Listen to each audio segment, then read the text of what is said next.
todas muy bienvenidos, colegas, licenciada. Nosotros somos el grupo número 1 y nuestro tema es el destino manifiesto, la doctrina Monroe, expansionismo en la zona de influencia estadounidense.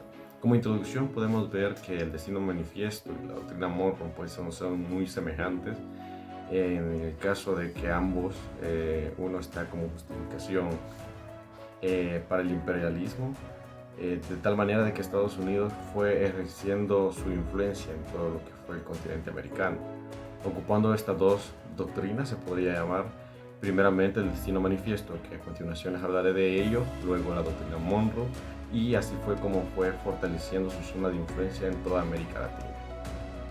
El destino manifiesto, comenzamos hablando que tiene, en términos generales, es la implementación de una idea por parte de los Estados Unidos, que esta nace allá en el siglo XVI en contra de las contrarreformas españolas y la modernidad reformista de los británicos.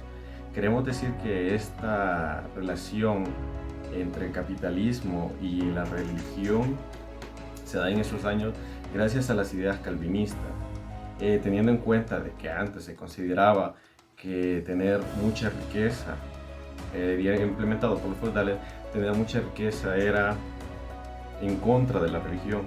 Entonces, esta parte de la religión, de la reforma, permite que, o más bien tiene la idea de que si uno tiene riqueza, si uno tiene poder, es porque está siendo bendecido por Dios, y es de ahí donde entra lo que es la reforma calvinista, que estaba apoyada a lo que es el destino manifiesto.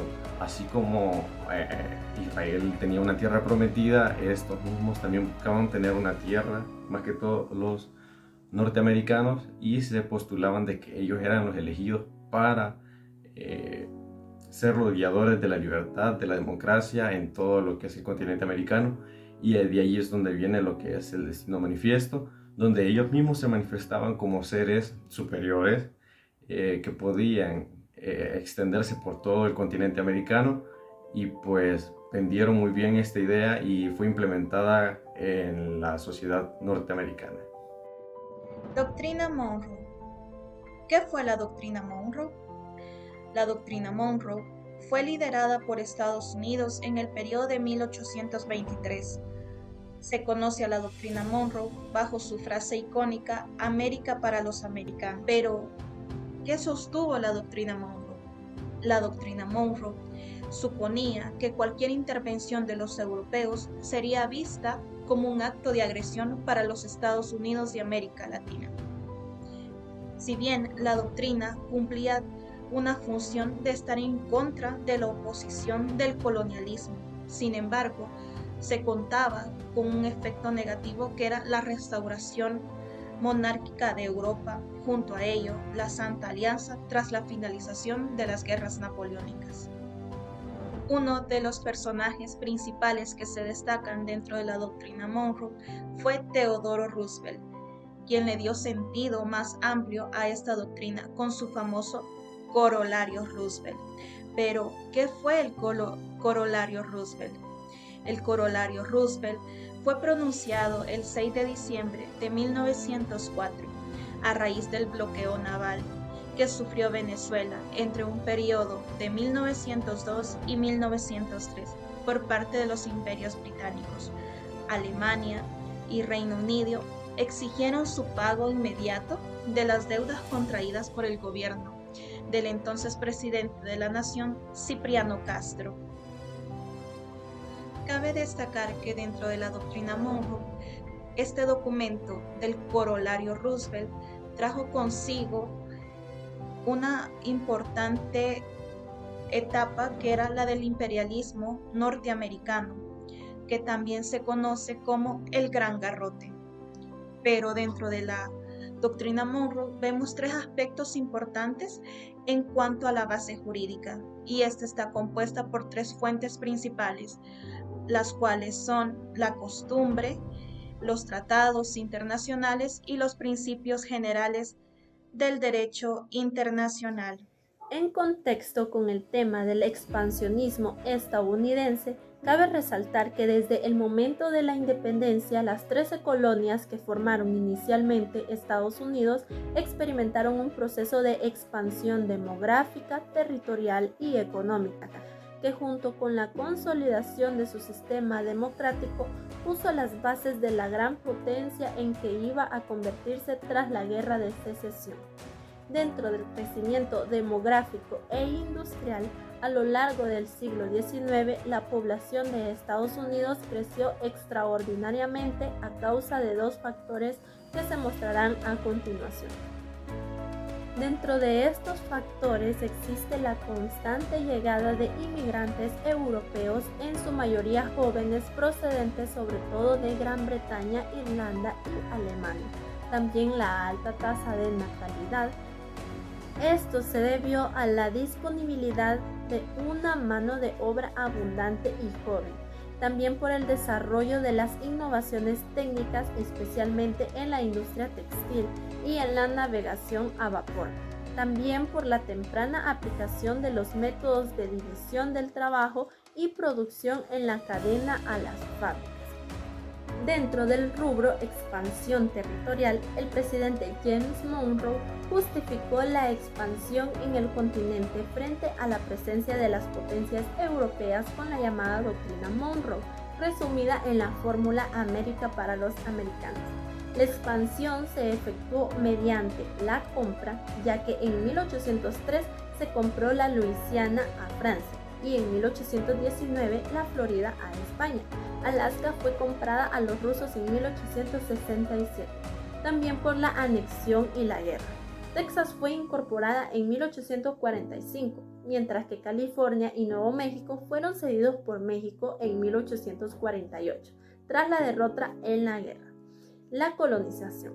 La llegada masiva de los colonos permitió la expansión hacia el oeste, favorecida por las grandes extensiones de tierras cultivables y las minas, sobre todo las de oro de California. El ferrocarril facilitó el asentamiento de la población en las nuevas tierras y permitió la especialización económica de las diferentes zonas.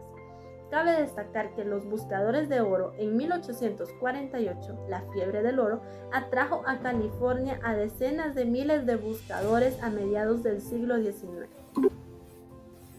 Muy bien, continuando con la temática, vamos a hablar un poco sobre la democracia estadounidense, en la cual el Partido Federalista y el Republicano se tomaron en el poder hasta la elección de Andrew Jackson, quien luego fue electo como representante del nuevo Partido Demócrata, y luego como presidente en 1829.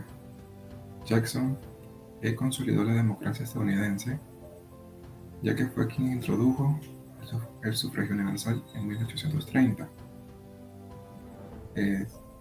Este mismo Jackson ocupó la presidencia durante 2 mandatos seguidos hasta 1837, lo que permitió la participación política de sectores más amplios de la sociedad. La expansión hacia el oeste, cuyos colonos demandaron del gobierno tarifas proteccionistas para su incidente producción agrícola, supuso una amenaza para los estados esclavistas del sur. El enfrentamiento entre los estados del norte y el oeste con los del sur se agravó por la denuncia que los primeros hicieron del esclavismo. Una serie de compromisos mantuvieron el equilibrio político hasta el estallido de la guerra de sucesión. Muy bien, vamos a continuar y vamos a ampliar un poquito más sobre algunas fechas o hechos claves. Como por ejemplo tenemos en 1801, el presidente Thomas Jefferson llama a la nación a la conquista del oeste. En 1812 se da la guerra contra el Reino Unido por el dominio de Canadá. En 1814 se da el Tratado de Gante, lo cual pone fin a la guerra contra el Reino Unido. En 1823 se da la doctrina Monroe contra el intervencionismo europeo.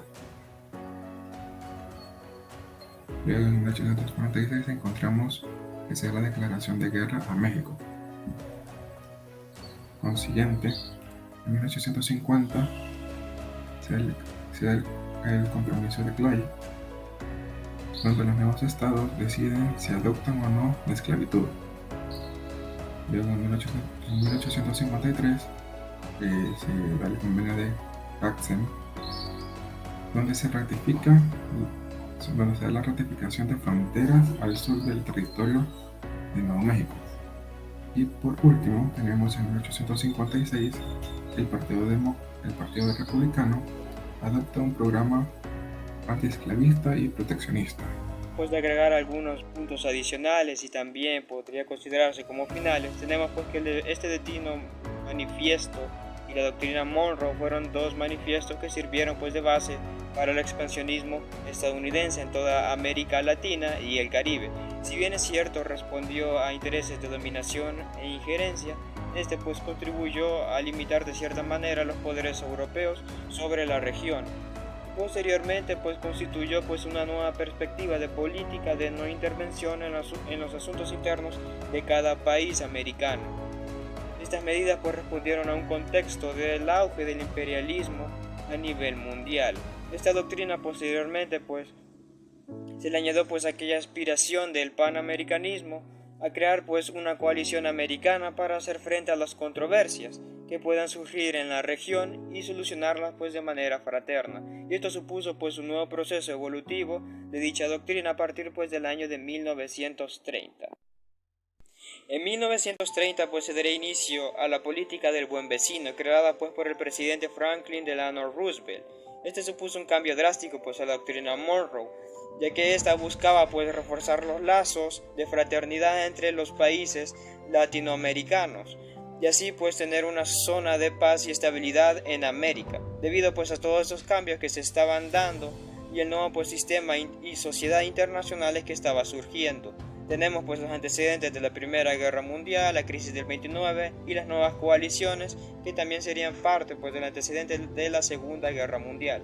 A partir de la finalización pues de esta guerra se crearía pues la Organización de las Naciones Unidas, que adoptaría pues en su carta el principio internacional de no intervención, que hacía alusión pues la doctrina Monroe. También tenemos a partir de esta política del buen vecino la creación de la Organización de los Estados Americanos en 1948. A pesar de ello pues la Guerra Fría de 1945 a 1991 intensificaría pues ese intervencionismo militar otra vez por parte de los Estados Unidos.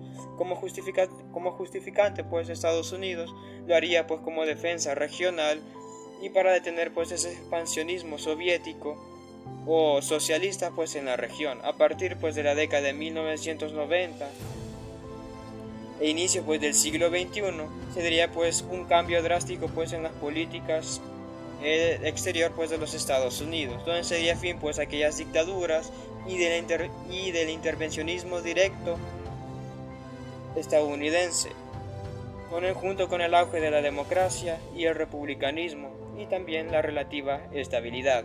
Aquí podemos concluir pues que la doctrina Monroe pues ha estado en constante evolución de acuerdo a los intereses y el contexto internacional del sistema y la sociedad pues internacionales.